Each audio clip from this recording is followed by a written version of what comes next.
Thưa quý ông bà và anh chị em, vậy Chúa Giêsu biến hình trên núi có phải là Chúa Giêsu đó không, hay là một Chúa Giêsu khác? Câu trả lời ai cũng biết, vẫn là Chúa Giêsu đó. Nhưng cũng có lúc Chúa hiện ra thì có người rất thân thương lại thấy Chúa là ông làm vườn, như bà Maria Magdala. Và cũng có người rất thân thương với Chúa, 11 ông thấy Chúa hiện ra lại gọi là ma. Và cũng có người thân thương với Chúa, thấy Chúa hiện ra thì bảo đó là người lữ khách trên đường đi làng Ê-mau, vân vân. Tôi tin rằng vẫn là Chúa Giêsu, nhưng tùy cách mình nhìn. Cho phép tôi kể 2 câu chuyện sau đây bằng tiếng Anh cho các em thiếu nhi. Listen, this is an English story for you. I have read many books of Steve Covey. He is the author of the best-selling book, The 7 Habits of Highly Effective People. He tells of an experience he had once in a subway car one Sunday morning. He says that people were sitting quietly, some were reading newspaper, some were dozing, others were simply contemplating with their eyes closed, waiting for the car coming. It was a rather peaceful, calm scene. At one stop, a man and his children entered the car. The children were soon yelling back and forth, throwing things, even grabbing people's newspaper. It was all very disturbing, and yet the father just sat there next to Steve and did nothing to stop his children. It was not difficult to feel irritated. Steve could not believe the man could be so insensitive as to let his children run wild and do nothing about it to control them. It was easy to see that everyone else in the car was annoyed as well. So finally, Steve, with what he thought was admirable restraint and patience, Steve said to the man, "Excuse me, sir, your children are really disturbing a lot of people here. Do you see that? I wonder if you could not control them a little bit more, sir." The man lifted his gaze as if coming into consciousness for the first time, and he said, "Oh, sorry, you are right, sir. I guess I should do something about it. But think, we just came from the hospital where their mother died about an hour ago. And now on the way home to prepare for the funeral. I don't know what to think. I don't know what to do, sir. And I guess my children don't know how to handle it either." Steve says, "Can you imagine what I felt at that moment? Suddenly, I saw things differently.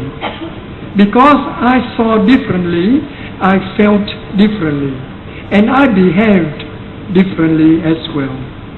My irritation vanished.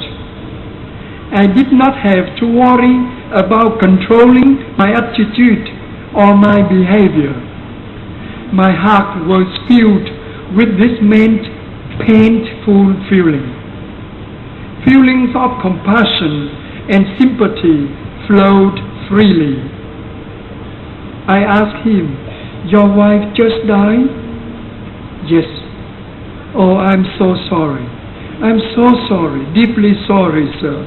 Can you tell me about it? What can I do to help you now?'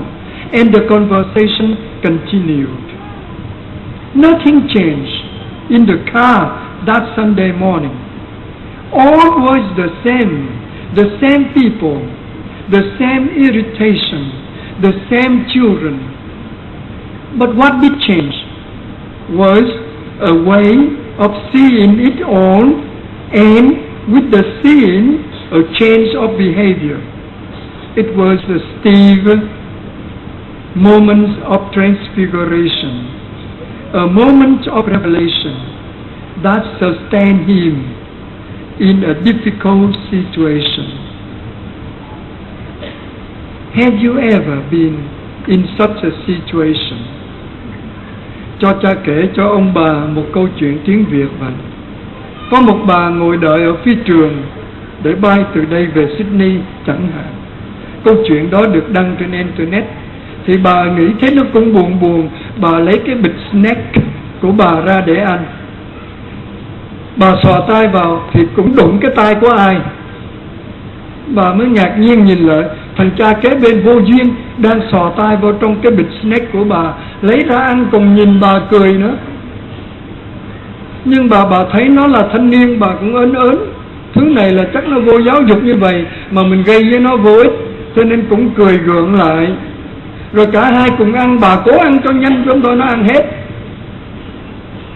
Xong rồi muốn mắng vào mặt nó thì lúc đó kênh loa kêu hãy boarding, đi lên máy bay. Thế là bà lên máy bay, tránh khỏi cái mặt thì ghét của thằng cha đó.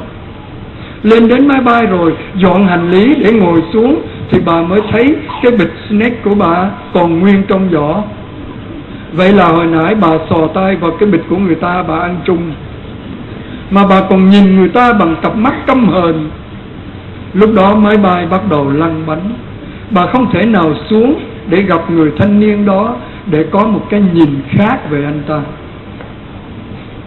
Cũng là một sự biến hình trong cách nhìn. Cho tôi kết thúc bằng câu chuyện thứ hai. Câu chuyện này có thật, của một người phụ nữ, a woman named Mary Ann. She relates, I grew up knowing that I was different, completely different from others, and I hated. I was born with a cleft palate, and when I started school, my classmates made it clear to me how I must look to others. A little girl with a misshapen lip, crooked nose, lopsided teeth, and garbled speech. I am unfortunate, unhappy. And when my schoolmates would ask, what happened to your lip, friend? I would tell them that I had fallen and cut it on a piece of glass. Somehow, it seemed more acceptable to have suffered an accident than to have been born different. I was convinced that no one outside my family could love me. But there was, however, a teacher in the second grade that we all adore, a teacher named Mrs. Leonard. She was a short, round, happy, and sparkling lady. Annually, we would have a hearing test. I was virtually deaf in one of my ears. But when I had taken the test in the past years, I discovered that if I did not press my hand as tightly upon my ears as I was instructed to do so, I could pass the test. Mrs. Leonard gave the test to everyone in the class, and finally, it was my turn. I felt very nervous. I knew from past years that I was stood against the door and covered one ear, and the teacher sitting far away would whisper something, and we would have to repeat it back. Things like, the sky is blue, do you have a new shoes, how are you feeling now, and so on. I waited there for those words which God must have put into her mouth. Those 7 words would change my life, my friend. because Mrs. Leonard said in her whisper, and I could never forget it, I wish you were my little daughter. I wish you were my little daughter. 7 wonderful words. Before Mr. Leonard's, Mary Ann saw herself ugly, unfortunate, unhappy. And after Mrs. Leonard's words, she saw beauty. Don't you think Mrs. Leonard was remained a sustaining vision as the little girl Mary Ann hit the hard knocks of life? And I think right there with Peter, John and James on Mount Tabor, it was the moment of transfiguration. Xin quý ông bà và anh chị em nghĩ về cách nhìn của mình trên những người thân của mình. Mình nhìn người thân của mình với con mắt ra sao?